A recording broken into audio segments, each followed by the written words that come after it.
హల్లెలూయా, హల్లెలూయా. దేవుని పరిశుద్ధ నామానికి మహిమ కలుగును గాక. ప్రభు యొక్క సన్నిధి శ్రేష్టతను బట్టి దేవుడు ఇది మనకు అనుగ్రహించిన దీవెనకరమైన సమయాన్ని బట్టి ప్రభుకి ఎంతైనా మనము రుణస్థులమును కృతజ్ఞులున్నాయి ఉన్నాము. దేవుడు తన కృపలో మనల్ని ప్రేమించి సంరక్షించి కాచి కాపాడిన దేవునికి మహిమ కలుగును గాక. దేవుని యొక్క నామంలో మనము దేవుని వాక్యాన్ని ధ్యానం చేద్దాము. లూకాసు వార్త 6వ అధ్యాయము 38వ వచనాన్ని. లూకాసు వార్త 6వ అధ్యాయము 38వ వచనాన్ని మనం చదువుదాం.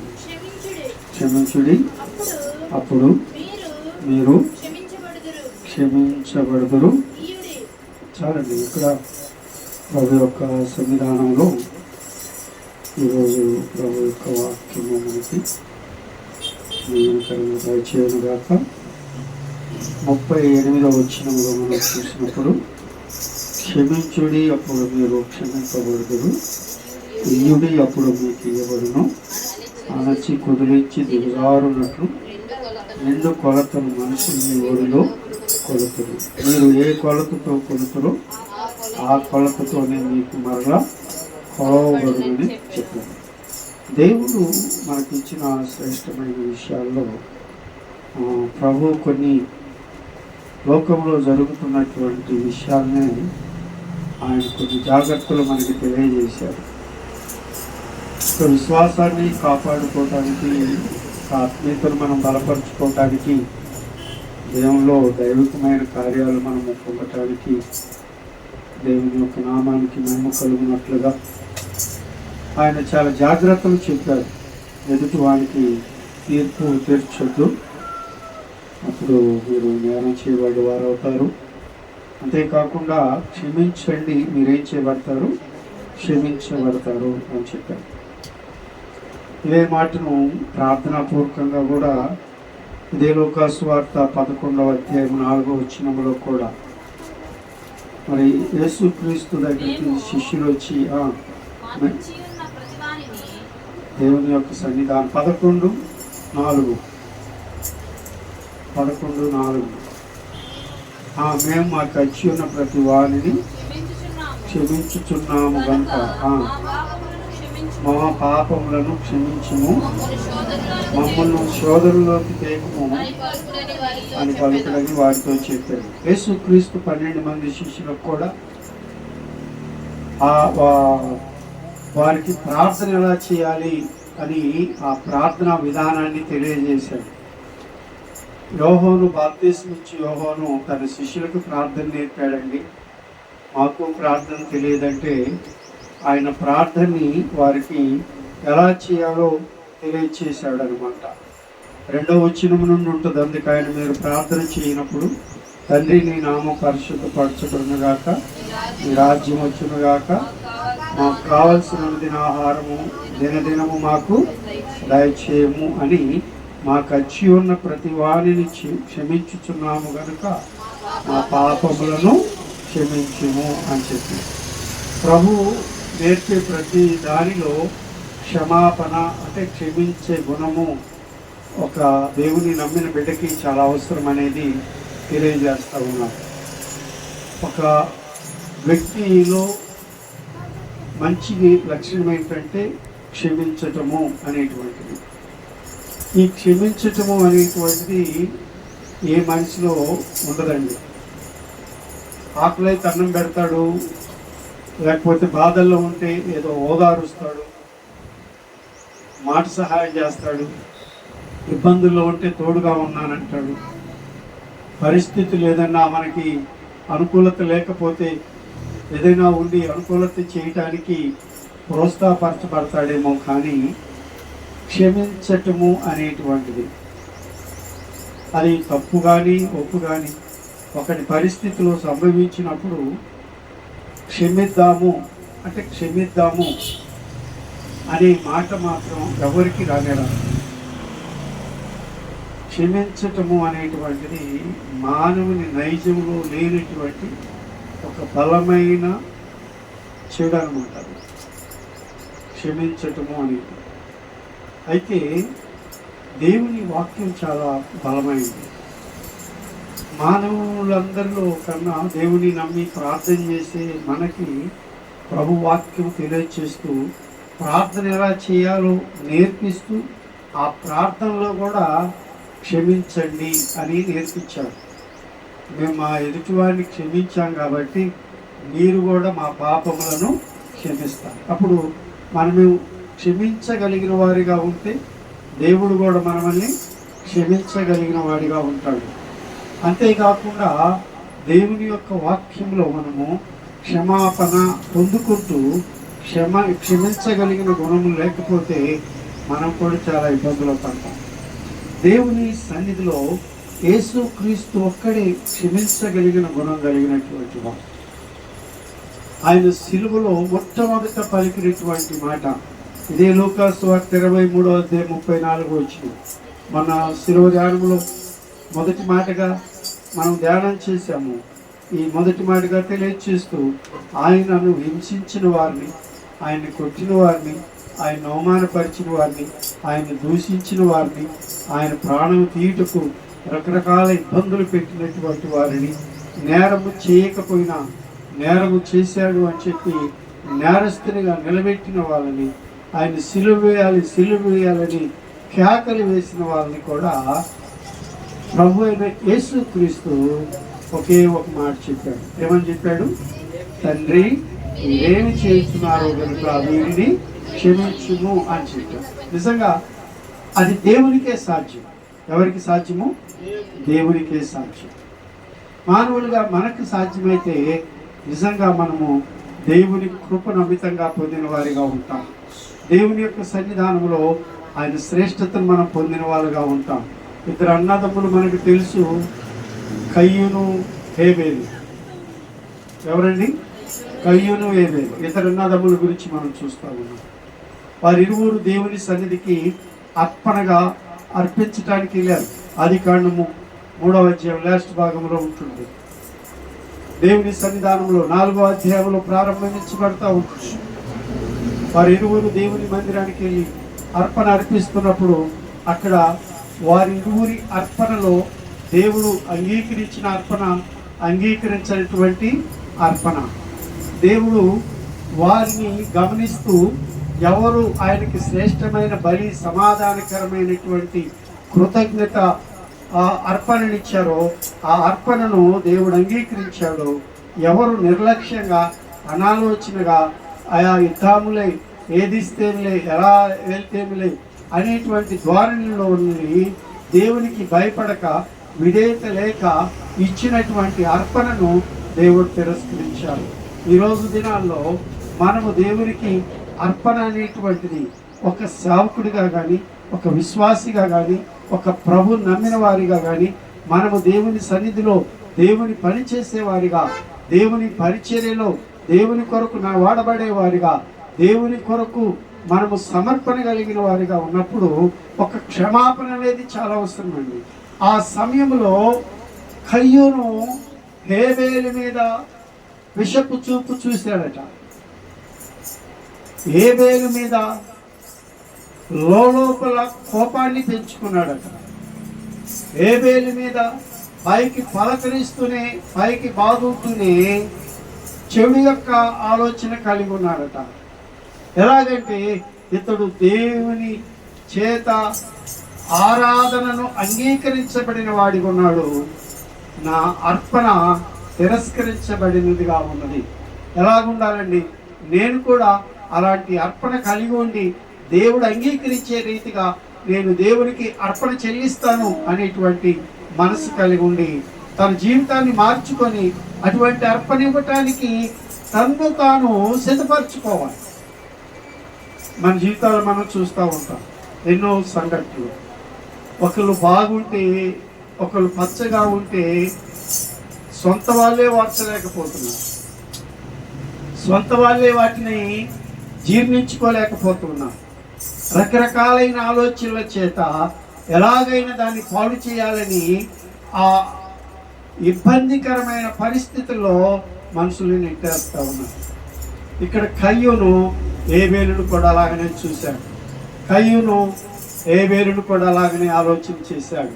కయ్యూను ఏబేలు ప్రాణము తీసే వరకు కూడా తన యొక్క మనస్సు కుదుట పడలేదండి. మనుషుడికి క్షమించే గుణం చాలా తక్కువ, దేవునికి క్షమించే మనసు చాలా ఎక్కువ. క్షమించుడి, అప్పుడు మీరు క్షమించబడతారు అని చెప్పారు. దేవుడు క్షమిస్తాడండి, దేవుడు కనికరిస్తాడండి, దేవుడు కాపాడుతాడండి, దేవుడు కరుణిస్తాడండి, దేవుడు కార్యాలు చేస్తాడండి. ఇక్కడున్న మనకు కూడా అదే చాలామంది కూడా ఏవైనా చేయవచ్చు, కానుక బాగా ఇవ్వచ్చు, ప్రార్థన బాగా చేయొచ్చు, మందిరానికి మానకుండా బాగా రావచ్చు, దేవుని గురించి గొప్ప విషయాలు చెప్పవచ్చు. మనలో మనకి ఏదైనా మనస్మర్థన వచ్చినా, ఏదో మాట అనుకూలత లేకపోయినా, ఏదైనా పరిస్థితులు అనుకూలత లేకపోయినా ఒకే ఒక మాట మనం చెప్తాం, నేను ఇక అతనిని క్షమించను, నేను ఆమెనిక ఏమి క్షమించు. నిజంగా ఎంత మనము దైవికమైనటువంటి దేవుని యొక్క కృపలో ముందుకు కొనసాగుతున్న క్షమించటము అనేటువంటిది ఒక నిజమైన క్రైస్తవుడు కలిగి ఉంటాడు. దైవానికి నామానికి మహిమ కలుగునుగాక. ప్రభు కార్యాలు మన పట్ల జరిగించటానికి దేవుడే తన కృప మనపై దయచేస్తాడు. యేసు క్రీస్తుకు ఒక్కటి క్షమించటం అనేటువంటిది నిజంగా సాధ్యమండి. ఆయన దేవుడు కాబట్టి ఆయన ఎన్ని ఇబ్బందులు పెట్టినా, ఎన్ని కష్టాలు పెట్టినా, ఎన్ని అవమానాలు చేసినా, ఎన్ని నిందలేసినా, రకరకాలుగా దూషించినా, ఆఖరికి తన యొక్క ఆఖరి రక్తబొట్టు వరకు భూమి మీద చిందించే వరకు ఆయన యొక్క శరీరాన్ని నాగడిచాల వలె దున్నిన ఆ సిలువలో కూడా ప్రక్కలో బల్లెము పొడిచి చంపిన ప్రియా సంగమా సహోదరులారా, ప్రభు ఒకే ఒక మాట అంటున్నాడు, వీరిని క్షమించండి అని చెప్పి. తల్లి బిడ్డల్ని క్షమించలేకపోతుంది, బిడ్డలు తల్లిదండ్రులను క్షమించలేకపోతున్నారు, అన్నదమ్ములు ఒకరినొకరు క్షమించుకోలేకపోతున్నారు. ఏవేలు కయ్యూనుల వలె ఏదో దురుద్దేశాలు, ఏదో దురాలోచనలు, వ్యర్థమైనటువంటి వాటిలో ఈ కుటుంబాలు చిన్నాభిన్నమైపోతుంది, ఈ కుటుంబాలు సమాధానం లేకుండా పోతుంది, ఈ కుటుంబాలు దేవుని కృపను పోగొట్టుకుంటూ క్షమించటము అనేటువంటి ఆ యొక్క సందర్భాన్ని మనసులోకి రానియకుండా కక్షను పెంచుకునే దుర్బుద్ధి యొక్క ఉద్దేశాలతో ముందుకు వెళ్తున్నారు. దేవుని సన్నిధిలో మీ కుటుంబాలు, మన కుటుంబాలు ఎలా ఉన్నాయి ఒకసారి మనము గమనించాలి. ఏదో క్షమించటము అనేటువంటిది చాలా కష్టంగా ఉంటుంది.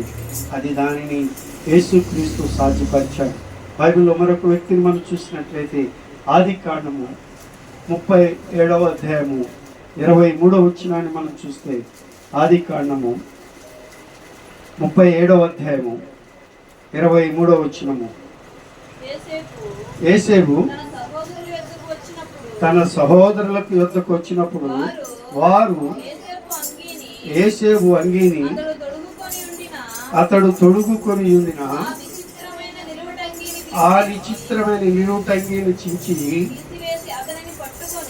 అతనిని పట్టుకొని, చూడండి ఆ గుంటలో ఏం చేశారంట, పడద్రోసిరి. గల కారణం ఏంటండి, గల సందర్భం ఏంటండి అంటే, వీళ్ళ అన్నలు మొత్తము 10 మంది, వాళ్ళ తమ్ముడు ఒకడు యోసేపుకి, మొత్తం యాకోబుకి 12 మంది సంతానము.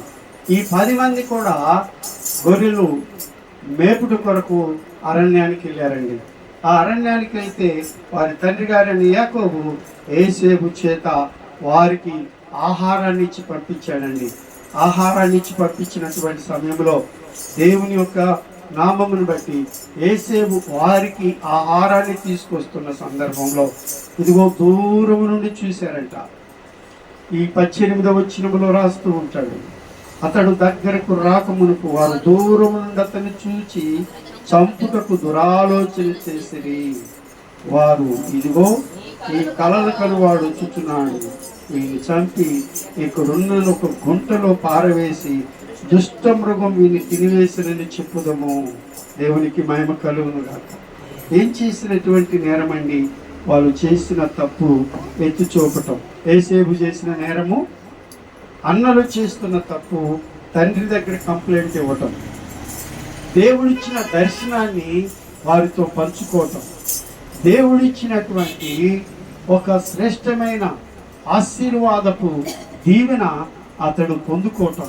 ఇంతేనండి, వారి మనసులు చకావికలమైపోవటానికి, వారు దురుద్దేశాన్ని పెంచుకోవటానికి, వారు దురాలోచన కలిగి తన సొంత తమ్ముడైన యేసేపును చంపటానికి వారు అందరూ ఏకమయ్యారు. ఏమయ్యారట? ఎవరిని చంపడానికి? సొంత తమ్ముడిని చంపటానికి వారందరూ ఏకమయ్యారు. క్షమించండి, క్షమించబడునని ప్రభువు చెప్తా ఉన్నారు. కయ్యూను క్షమించలేకపోయాడు, తన తమ్ముడిని చంపేశాడు. ఇక్కడ 10 మంది అన్నలు, యాకోబు యొక్క సంతానం, వీరు యేసేపును చూసి క్షమించలేకపోతున్నారు, యేసేపును చూసి జీర్ణించుకోలేకపోతున్నారు. యేసేపు మీద పళ్ళు కొరుకుతూ ఉద్రేకాన్ని చూపిస్తూ క్షమించే మనసు లేనటువంటి వారిగా ఉన్నారు. వీళ్ళందరూ కూడా అతన్ని చంపాలని ఒక గోతిలో పడేశారట. అయితే వారిలో ఉన్నటువంటి వారి యొక్క కుటుంబమును దేవుడు ప్రేమించి రూబేనుకు ఒక మంచి మనసు ఇచ్చి ఇతన్ని చంపే కన్నా పరాయి దేశానికి అమ్మేద్దామని అతన్ని నమ్మేశారంట. రూబేను 8వ వచనంలో ఉన్నది, 21లో. ఆ మాట విని చెప్పి అతనిని విడిపించి, రూబేను కొద్దిగా ఇతన్ని చంపటం మనకు మంచిది కాదని చెప్పాడు. కనుకని అతన్ని గోతులో పడేసి ఇస్మాయిల్కి అమ్మేశారండి. ఇస్మాయిల్కి అమ్మేశారు. ప్రభునందు ప్రియమైన దేవుని బిడ్డలారా, దేవుడు అతన్ని వదిలిపెట్టలేదు. ప్రైజ్ లార్డ్, హల్లెలూయా. దేవుడు అతన్ని వదిలిపెట్టలేదు. పరాయి దేశంలో ఫరో రాజ్య యొక్క పాలనలో, ఐగుప్తు దేశపు యొక్క బానిసత్వంలో ఉన్న ఆ యేసేపును దేవుడు ఒకరోజు దర్శించాడు. దేవుడు ఒకరోజు అతన్ని జ్ఞాపకం చేసుకున్నాడు. దేవుడు ఒకరోజు అతని స్థితిని మార్చేశాడండి. ఆ ఐగుప్తు దేశానికి అతను ఒక రాజుని చేశాడు. ప్రైజ్ ది లార్డ్, హల్లెలూయా. ఏం చేశాడు? ఒక రాజుని చేశాడు. దేశాలన్నీ కరువు వచ్చేసినాయి. అదే దేశంలో ఉంటున్నటువంటి కానాల్లో ఉన్నటువంటి యాకోబు సంతానాన్ని కూడా కరువు వచ్చి ఆహారము ఐగుప్తులో దొరుకుతుందని యేసేపు దగ్గరికి అన్నలందరూ వచ్చి నమస్కరించడం ప్రారంభించారు. యేసేపు దగ్గరికి అన్నలందరూ వచ్చి ఆహారమును కొనుక్కొనుటకు వారి యొక్క దోషుల్ని దాచారండి. వాళ్ళు దోషుల్ని చాచారండి. వాళ్ళు దేవుని నామంలో యేసేపు వాళ్ళని చూసి ఏమన్నాడు తెలుసా? ఈ ఆదికాండం 45వ అధ్యాయం 4వ వచనాన్ని మనం చూస్తే యేసేపు వారిని చూశాడండి. యేసేపు వారిని గుర్తుపెట్టాడండి. యేసేపు నా దగ్గరికి రండి తన సహోదరులతో చెప్పినప్పుడు వారు అతని దగ్గరికి వచ్చింది. అప్పుడు అతడు ఐగుప్తునట్టు వెళ్ళినట్లు మీరు అమ్మి వేసిన మీ సహోదరుడనైన యేసేపును నేనే, అయినను నేను ఇక్కడికి వచ్చినట్లు మీరు నన్ను అమ్మి వేసినందుకు దుఃఖపడకుడి, అది మీకు సంతాపం పుట్టింపనీయకుడి, ప్రాణ రక్షణ కొరకు దేవుడు ముందుగా నన్ను ఏం చేశాడు? పంపించెను. ప్రైజ్ ది లార్డ్, హల్లెలూయా. దేవుని యొక్క సన్నిధానంలో మనము తలంచిన తలంపు వేరు, మనము ఊహించే ఉద్దేశాలు వేరు, మనం చేసే కీడులు వేరు, మనం చేసే దౌర్జన్యాలు వేరు, మనకున్నటువంటి దురాలోచనలు వేరండి. ఆ 10 మంది అన్నలు కలిసి అతని మీద చేసిన దౌర్జన్యం వేరండి.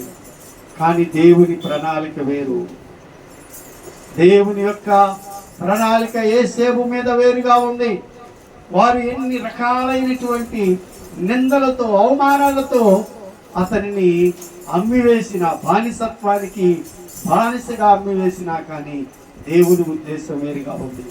అతని దగ్గరికి అన్నలు సాష్టాంగపడేవారిగా, అతని దగ్గరే ఆహారం కొరకు అర్జించేవారిగా దేవుడు ఆ 10 మందిని మరలా ఆ యేసేపు దగ్గరికి తీసుకొచ్చాడు. దేవునికి మహిమ కలుగునుగాక.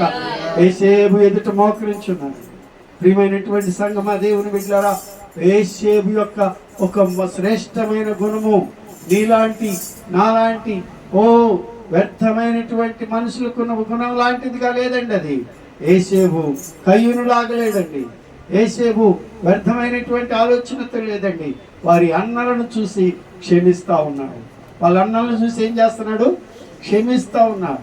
దేవుడు ఆ రోజు మీరు నన్ను ఇబ్బంది పెట్టారు, ఆ రోజు మీరు నన్ను కక్ష కలిగి ఈ విధంగా నాశనం చేశారు, కనుక నేను కూడా మీ మీద కక్ష కలిగి ఉండగలిగిన అధికారము తమ్ముడికైనా యేసేపుకుంది. కానీ ఆయన క్షమించాడు. వాళ్ళ మీద ఏ విధమైనటువంటి ఉద్రేకాన్ని చూపలేదు, పగను తీర్చుకోలేదు. కానీ ఒకే ఒక మాట, క్షమించుడి క్షమించబడతారు. క్షమించాడట యేసేపు వారి అన్నలను క్షమించి ఒక చక్కని మాటను నిజంగా వారితో పంచుకుంటున్నాడు.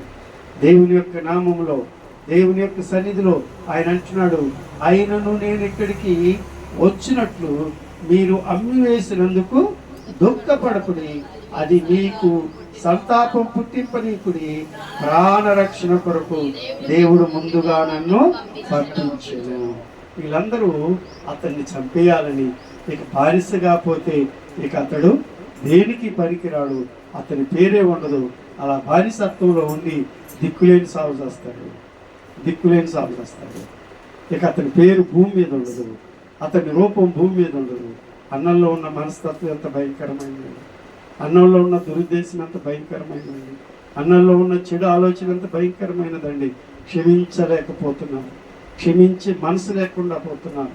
దేనికైనా సిద్ధపడుతున్నారు, ఏం చేయటానికైనా సిద్ధపడుతున్నారు, ఎటువంటి ఆలోచనైనా వారిని నింద వేయటానికి సిద్ధపరుస్తున్నారు. కానీ యేసేపు క్షమించాడు. ప్రైజ్ ది లార్డ్, హల్లెలూయా. యేసేపు క్షమించి ఒక మంచి విషయాన్ని చెప్తున్నాడు. ఆ రోజు మీరు పంపించటం కూడా, నన్ను నెట్టివేయటం కూడా, నా మీద నింద వేయటం కూడా, నన్ను అమ్మివేయటం కూడా, నన్ను కొట్టడం కూడా మంచిది. ఎందుకో తెలుసా? ఎన్నో సంవత్సరాలకు మరలా అది మేలుకరంగా దేవుడు మార్చాడు, ఆశీర్వాదకరంగా మార్చాడు, తన యొక్క సహోదరులకు కీడు కలగకుండా మార్చాడు. దేవుడు క్షమించగలిగినటువంటి వాడు, దేవుడు క్షమించాడు. ఆ క్షమాగుణం అనేటువంటిది ప్రభులో ఉంది. మనం కూడా అందుకన్నాడు, క్షమించుడి మీరు కూడా ఏం చేయబడతారు? క్షమించబడతారు. ఇవుడి మీకు కూడా ఏం చేయబడుతుంది? ఇవ్వబడుతుంది. దేవుని యొక్క నామములో ప్రియమైనటువంటి సంగమా, దేవుని బిడ్డలారా, మనము నేర్చుకోవాల్సింది, మనము గుర్తెరగవలసింది ఒక క్షమాపణ. కడుపు నిండా భోజనం అని పెడతాడు, కానీ క్షమించే మనసు మాత్రం మనసు దగ్గర ఉంటుంది. వాడు మా ఇంటికి వెళ్ళి రాని రాబోదు. మనకు వచ్చే పరిస్థితులు అలాంటివి. ఎందుకో తెలుసా? మనకి అటువంటి ఇబ్బంది, అటువంటి బాధాకరమైన సంఘటనలు చూసినప్పుడు మనం కూడా క్షమించకూడదు, మనం కూడా ఏదన్నా చేద్దాము అనే ఆలోచన మనకు వస్తుంది.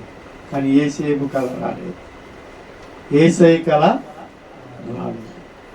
కయ్యూనుకు వచ్చింది. ఎవరికి వచ్చింది? కయ్యూనుకు వచ్చింది, యేసయ్యకి రాలేదు. ఒక్క మాట ఆయన హింసించిన వారిని, ఆయన దూషించిన వారిని ఒక్క మాట కూడా ఆయన లేదు. తండ్రి మీరేమి చేయించున్నారో వీరిని క్షమించమని చెప్పారు. ఇప్పుడున్న పరిస్థితులు అయితే, ఇప్పుడున్న అటువంటి మనస్తత్వాలు, ఇప్పుడున్నటువంటి ఉద్దేశాలు, ఇప్పుడున్న ఆలోచనలు ఎలా ఉంటున్నాయండి? వాడు బాగుపడుతున్నాడు, ఎలా చెడగొట్టాలి,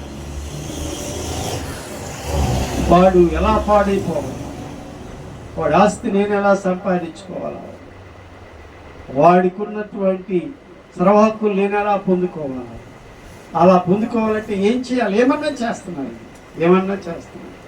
ఏదైనా చేయడానికి మనసు కలిగి ఉంటున్నారు. కానీ అన్ని చేసిన అన్నలను యేసేపు క్షమించండి. హల్లెలూయా. యేసేపు ఏం చేశాడు? క్షమించాడు. ఎంత గొప్ప మంచిది. దేవుని యొక్క శ్రేష్ఠతలో ప్రియమైన సంగమా, దేవుడి ఉదయ కాల సమయం ఆయన సన్నిధి మనతో కూడించి ఆయన ప్రార్థన నేర్పిస్తూ, పరలోకమందున మా తండ్రి ఈ నామం పరిశుద్ధపరచబడునుగా, ఈ రాజ్యము వచ్చునుగా, ఈ చిత్తం పరలోకమందు భూమి మీద నెరవేర్చునుగా. నేను మా అనుదిన ఆహారం నేను మాకు దయచేయండి, మనం శోధనలో పోకుండా మమ్మల్ని తప్పించు. దేవుని యొక్క సన్నిధానంలో మేము పరలోకమందు మేము మా యొక్క వారిని క్షమించిన ప్రకారము మమ్మల్ని కూడా క్షమించుము అని చెప్పి ఎన్ని చేస్తాడు ప్రార్థనలో, ఆ క్షమించి మనసే రా.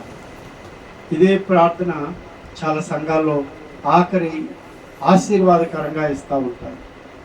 ఆఖరి ఆశీర్వాదకరంగా ఈ ప్రభు నేర్పిన ప్రార్థనే అనేక సంఘాల్లో చెప్తూ ఉంటారు.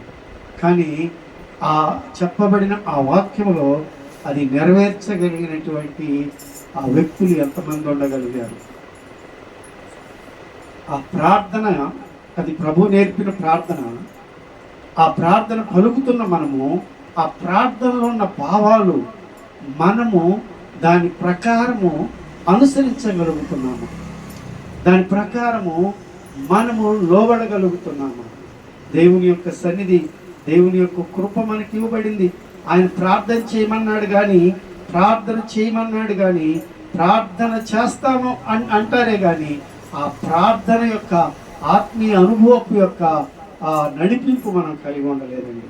అలా మనం కలిగి ఉన్నట్లయితే నిజంగా ఆ ప్రార్థన మన పట్ల నెరవేర్చబడుతుంది. ఏం చేయబడుతుంది? ఆ ప్రార్థన నెరవేర్చబడుతుంది. అందుకని ఈ లూకా సువార్తలో చెప్పాడు కదా, 6:38 ఆయన ప్రార్థన 11:4 ఆయన ప్రార్థన ఒక శ్రేష్టత మనకు తెలియచేశాడు. ఏమంటున్నాడండి? అందుకని మీరు ప్రార్థన చేయనప్పుడు, తండ్రి నీ నామం పరిశుద్ధపరచబడును గాక, రాజ్యం వచ్చును గాక, మాకు కావాల్సిన అనుదిన ఆహారము దినదినము మాకు దయచేయండి. మేము మాకు వచ్చి ఉన్న ప్రతి వాడిని క్షమించుచున్నాము గనుక మా పాపములను క్షమించు. ఇదొకటి మనము క్షమిస్తున్నామా? ఏమండి, మనం క్షమిస్తున్నామా? ప్రార్థన అయితే చేస్తున్నాం కానీ ఈ ఒక్క మాటను మనం చేయకుండా మరి మనం ఎంత ప్రార్థన చేసిన ప్రయోజనం ఏంటంటే, ఎంత భక్తి చేసిన ప్రయోజనం ఏంటంటే, మన ఇంట్లో కుటుంబాలు కీడు చేయటానికి, నష్టం చేయటానికి, ఎదుటివాడిని కూలదోల్చడానికి, ఎదుటివాడిని అవమానకరంగా మార్చడానికి ఇంత ప్రార్థన చేసి ఈ యొక్క మాటను మనము మన జీవితంలో చేయకపోతే యేసేపు చేశాడు, యేసుక్రీస్తు చేశాడు. మనం కూడా మన జీవితంలో కూడా ఒక శ్రేష్టమైనటువంటి ఆత్మీయ అనుభవాన్ని కలిగి క్షమించటానికి మన మనసులను సిద్ధపరచబడును గాక. క్షమించటానికి ఏది చేసినా ప్రయోజనం లేదు, కానీ ఒక క్షమాపణ మనకి పరలోకపు ఆత్మీయ అనుభవాన్ని దయచేస్తుంది. ఒక క్షమాపణ మన జీవితంలో ఆత్మీయమైన ఉజ్జీవాన్ని కలుగజేస్తుంది. కాబట్టి దేవుని యొక్క వాక్యమును బట్టి ఆయన కృపలో మనము ఒకరినొకరము క్షమించుకునేవారిగా, ఒకరినొకరము ఆదరించుకునేవారిగా, ఒకరినొకరము ప్రభు కొరకు, ఆయన రాజ్యం కొరకు సిద్ధపడి పరలోకపు యొక్క శ్రేష్టతను మనము పొందుదుము గాక. దేవుడు తన మాటలు దీవించును గాక. చిన్న ప్రార్థన చేసుకుందాం. అందరూ కూడా మోకరించినట్లయితే చిన్న ప్రార్థన చేద్దాం. ప్రియ సంగమా, దేవుని దగ్గర మనకి ఇవ్వబడిన శ్రేష్టమైన సమయంలో ఎన్నో ఒడిదుడుకులు, ఎన్నో అవమానాలు, ఎన్నో విధాలైనటువంటి నిందలు, ఎన్నో విధాలైనటువంటి పరిస్థితులు మనల్ని తట్టి